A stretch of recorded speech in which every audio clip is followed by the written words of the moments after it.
आस्था today news में सभी का स्वागत है। 1 जुलाई के दिन राहुल गांधी ने पार्लियामेंट को हिलाकर रख दिया है, बीजेपी की नींद तक उड़ा दी है। आपको बता दें 2 दिन पहले मौलाना सज्जाद नुमानी ने ये कहा था कि राहुल गांधी मुसलमानों को बाजू में खड़े तक नहीं रखते हैं, उनका नाम तक नहीं लेते हैं। पर राहुल गांधी ने 1 जुलाई के दिन पार्लियामेंट में मुसलमानों का नाम लिया है। इसी के साथ जो बीजेपी ने नया कानून निकाला है, आईपीसी बीएनएस कर दिया है, सीआरपीसी बीएनएसएस कर दिया है, आईए बीएसए कर दिया है।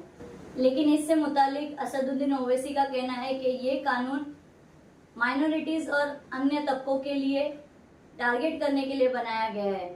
पार्लियामेंट का किस तरीके का मंजर था, राहुल गांधी ने किस तरीके से पार्लियामेंट को हिला दिया है, वो भी हम आपको बताएंगे। इसी के साथ बैरिस्टर असदुद्दीन ओवैसी ने क्या कुछ कहा है, देखिए मैं इस वीडियो में। जय संविधान। इसकी हमने रक्षा की है। देश ने मिलकर संविधान की रक्षा की है। For the last 10 years there has been a systematic attack on the Constitution, on the idea of India. Anybody who resisted the idea of concentration of power, of concentration of wealth, of aggression on the poor, of aggression on Dalits, minorities, tribals, was crushed, violently crushed. Today I want to start my speech by telling my friends in the BJP and the RSS about the ideas that we used, the entire opposition used, to defend the idea of India. So I'd like to start by showing an image of our refuge. Speaker sir, ये चित्र पूरे हिंदुस्तान के दिल में है। पूरा हिंदुस्तान इस चित्र को जानता है, समझता है। The first idea in the image that we defend is the idea of confronting our fear, of never being scared. That idea is represented in this image, which you are not allowing me to show. In fact, Shivji places death 1 inch from his neck. And that is the spirit with which we fought when we were in the opposition. And I'm happy and proud to be in the opposition. Because for us, there is more than power. There is truth. For you, there is only power. That is the only place you want to be. For us, there is truth. And this is a symbol of truth. After that, a new idea emerges. And of course, I cannot show Shivji's picture, but all of you know it. Behind the left shoulder of Shivji is the Trishul. Now, I would like you to understand that there is a reason that the Trishul, a weapon, has been placed behind the left shoulder. The Trishul is not a symbol of violence. It is a symbol of non-violence, and that is why it is placed in a place where Shiva cannot reach it with his right hand. If it was a symbol of violence, it would have been held in his right hand like this. It is a symbol of non-violence. That is why it is placed behind his left shoulder. When we fought the BJP, we were not violent. When we defended the truth, there was not an ounce of violence in us. Now, there is a third idea, and a very powerful idea that emerges from the idea of truth, courage, and non-violence. And that idea, of course, it is a symbol that many of you hate, but that idea is the Abhay Mudra, the symbol of the Congress party. Abhay Mudra is the idea that it is not good enough to just keep this internal.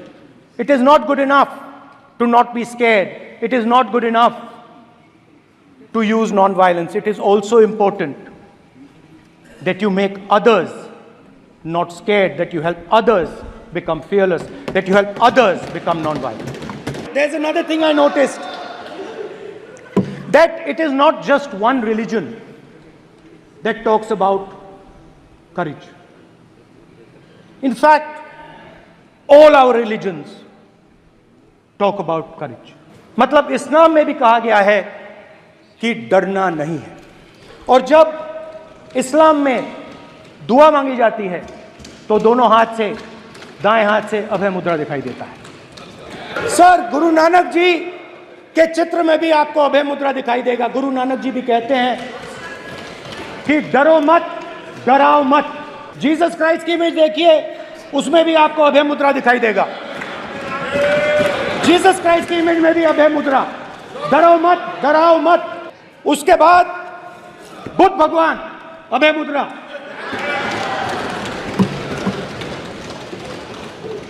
डरो मत, डराओ मत, अहिंसा। मतलब, और अंत में महावीर, डरो मत, डराओ मत, अभय मुद्रा। मतलब हिंदुस्तान के इतिहास में 3 फाउंडेशनल आइडियाज हैं। शिव जी कहते हैं डरो मत, डराओ मत, अभय मुद्रा दिखाते हैं, अहिंसा की बात करते हैं, त्रिशूल को जमीन में गाड़ देते हैं। और जो लोग अपने आप को हिंदू कहते हैं वो 24 घंटा हिंसा, हिंसा, हिंसा, नफरत, नफरत, नफरत, असत्य, सत्य, असत्य। आप हिंदू हो ही नहीं। हिंदू धर्म में साफ लिखा है, सत्य के साथ खड़ा होना चाहिए, सत्य से पीछे नहीं हटना चाहिए, सत्य से नहीं डरना चाहिए। अहिंसा हमारा प्रतीक है। अभय मुद्रा, ऐसे कीजिए, ऐसे कीजिए, अभय मुद्रा। पूरे हिंदू समाज को हिंसक कहना ये गंभीर विषय है।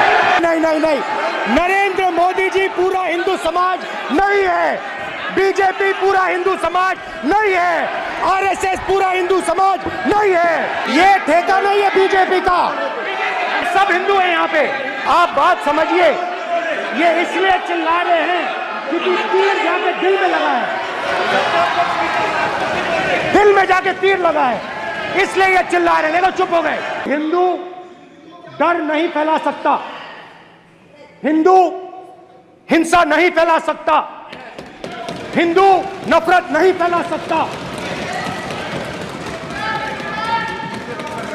और बीजेपी 24 घंटा नफरत, हिंसा, नफरत, हिंसा, नफरत, हिंसा।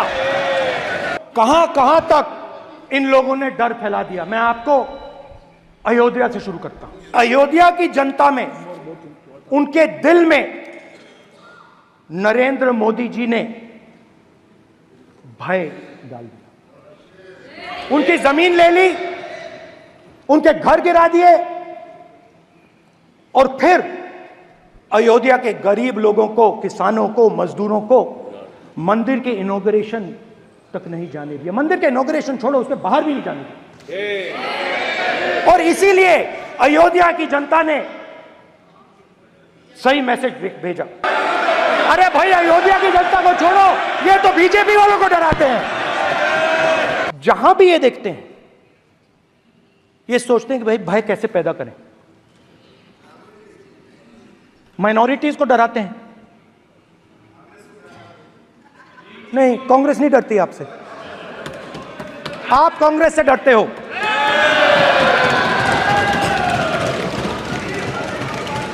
हिंसा, नफरत, माइनॉरिटीज के खिलाफ, मुसलमानों के खिलाफ, सिखों के खिलाफ, क्रिश्चियंस के खिलाफ। और माइनॉरिटीज ने क्या किया? माइनॉरिटीज ने क्या किया? हर स्फीयर में हिंदुस्तान को रिप्रेजेंट करते हैं, नाम रोशन करते हैं। पत्थर जैसे हिंदुस्तान के साथ एक साथ खड़े हैं, देशभक्त हैं। और आपने सारे के सारे माइनॉरिटीज पर आक्रमण किया। जहां भी ये देखते हैं ये भय डालते हैं, सेना में, युवाओं में, किसानों में, मजदूरों में, महिलाओं में, डिसेबल्ड में भी।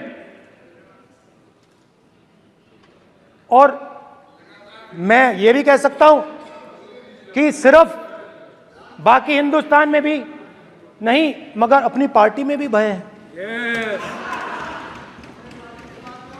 आपकी पार्टी में डर है, भय है, सच्चाई है। देखो अब आप चिल्ला नहीं रहे हो, अब आप शांत हो, अब बिल्कुल शांत हो। When I became LOP, I realized something that I had not realized before. And it's also on the lines of the principles of Shiva. It's on those same lines. And the idea was that after becoming LOP, all my personal dreams, my personal aspirations, my personal fears have to be put aside. I am now actually two people. I'm not one person. I'm a constitutional person, and my job is to be leader of the opposition, to represent all these parties equally. In fact, I don't just represent the Congress party, I represent every single party. And I have to treat every single party with love and affection. So when Hemant Soren ji is in jail or Kejriwal is in jail, it should disturb me, it should hurt me. Yes. When you unleash your agencies on these political people, it is our job to defend them. Because there is a constitutional person and an individual. And what Shivji is saying is that when you are a constitutional person, the individual should die. The individual's aspirations, the individual's dreams should die. And you should become the voice of the people. When I shook your hand, you stood straight like this and shook my hand. And when Modi ji shook your hand, you bowed down and shook his hand. इस house में speaker से कोई बड़ा नहीं होता। Speaker सबसे बड़ा है, हम सबको स्पीकर के सामने झुकना चाहिए। और मैं आपके सामने झुकूंगा और सारा का सारा ऑपोजिशन आपके सामने झुकेगा। ये लोकतंत्र है स्पीकर सर, आप इस हाउस के लीडर हैं, आपको किसी के सामने नहीं झुकना चाहिए। My recommendation to you, if you take it, this country has a government and you are the government. And you are, whether we like it or not, you are the government of India. Elected by the people. And I agree to that. But I would say to you that as individual members, as the cabinet, you do not spread fear in this country. That you do not spread hatred in this country. That you listen to the farmers of this country, you listen to the students of this country. When the opposition says to you, let's have a debate for one day, have it. It's not going to harm anybody. They're going to love you for it. The students of India are going to say, we love the government because they allowed us our voice, they let us speak for one day. So, do not spread hatred. Do not spread violence. Do not be fearful. Even the BJP members here, even the cabinet members, do not be fearful. You have a constitutional position. You are individuals and then you have a constitutional position. Rajnath Singh ji is an individual and he's the defense minister of India. And that is the way this country has to be run. And we as the opposition, don't take us as your enemies. We are not your enemies. We are here, we are sincerely here to make your work easier, as long as you follow the basic principles that we have stated. And these principles are Shivji's principles. They are the principles of Shivji. Har Har Mahadev, you can say. To make the government. This is basically what I have explained here today is the concept of Indian leadership in all religions. respect, affection, ahimsa, and always standing up for the truth. And I'm more than happy, all of us are more than happy to discuss anything you want without being nasty, without being aggressive, anything you want, we are ready to discuss. So please let us work together to take this country forward. You are the government. We have to accept that. You got 240 seats. So I congratulate you on that. At least accept it. Accept to kar lijiye. They're not happy. They're not happy. Not happy. They're not happy. Okay, you're not happy. So I would say we want to both work for this country. Work with the spirit of bravery. Work without violence. Work without hatred. Thank you. Supreme court ने कहा sedation कानून को निकालेंगे, मगर उन्होंने लफ्ज़ sedation इस्तेमाल नहीं किया और एक मानों में सेडेशन का कानून बना दिया, लव जिहाद का कानून बना दिया। तीसरा ये है कि 90 दिन की पुलिस कस्टडी मिल सकती है और उस वक्त तक बेल नहीं मिलेगा। पांचवी अहम बात ये है कि ये सरकार किसी को भी टेररिस्ट घोषित कर सकती है। माने यूएपीए से खतरनाक ये कानून आज बन चुका है। यूएपीए में अगर किसी का पुलिस कस्टडी बढ़ाना है तो डीएसपी रैंक का एक ऑफिसर कोर्ट में पिटीशन देता है कि हम क्यों उनका कस्टडी लेना चाह रहे हैं। यहाँ पर उसकी जरूरत भी नहीं है। तो इसमें बहुत सी ऐसी चीज़ें हैं जिससे सबसे ज़्यादा इसे गलत इस्तेमाल होगा आदिवासियों पर, दलितों पर, मुसलमानों पर, और जो लोग रूलिंग पार्टी से डिसेंट करते हैं। और उसमें एक प्रोविज़न ये भी है कि किसी को भी पुलिस जो है 48 घंटे के लिए, 24 घंटे के लिए उठा कर लेकर जाएगी। क्या बात है, यानी कहाँ रुकेगा फिर? कि आपने तो अंग्रेज़ों जो कानून था उससे बदतर कानून आपने बना दिया। अरे फॉरेंसिक का इस्तेमाल तो पहले भी हो रहा था ना, नहीं हो रहा था क्या? ये क्या बात है? क्या ये मोदी सरकार समझती है कि फॉरेंसिक का इस्तेमाल नहीं हो रहा था? हम आइए हमारे कॉन्स्टिट्यूशन दिखाते हैं आपको, फॉरेंसिक इंस्टीट्यूट हमारे पास कितना बड़ा है, डीएनए इंस्टीट्यूट कितना बड़ा है। क्या बकवास बात कर रहे हैं? मर्सी पिटीशन का बोल रहे हैं, टाइम आपने कम कर दिया, थर्ड पार्टी मर्सी पिटीशन नहीं देंगे। सबसे ज़्यादा जो क्या बोलना चाहिए, फांसी के सजायाफ्ता मुजरिम है वो तो दलित और मुसलमान है। आप जाकर उसका एम्पिरिकल डेटा है। तो ये कानून रूल इट एक्ट है ये।